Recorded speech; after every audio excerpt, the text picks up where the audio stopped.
we go. North Korea this week now marking 5 years under the regime of Kim Jong-un. And watch that story.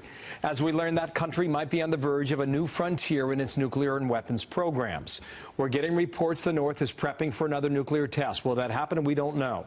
But Japan's prime minister is saying it now be capable of launching missiles tipped with deadly sarin gas. Senior Foreign Affairs correspondent Greg Palcott live in Pyongyang with the latest there. Greg. Bill, welcome back to Pyongyang, where tensions between the United States and North Korea over its nuclear and missile programs are real, and the city appears to be really defiant. Take a look at what we saw.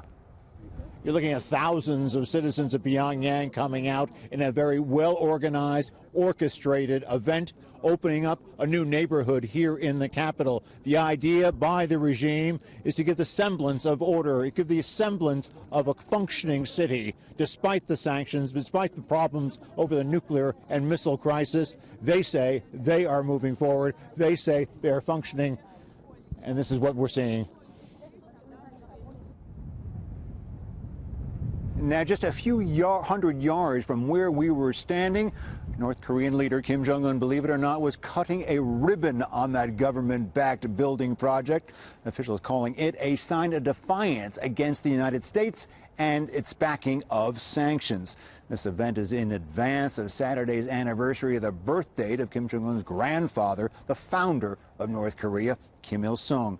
Now, there are new reports of possible preps of a detonation of another nuclear device by North Korea. No confirmation of that. Also, we have seen missiles launched around the state in the past.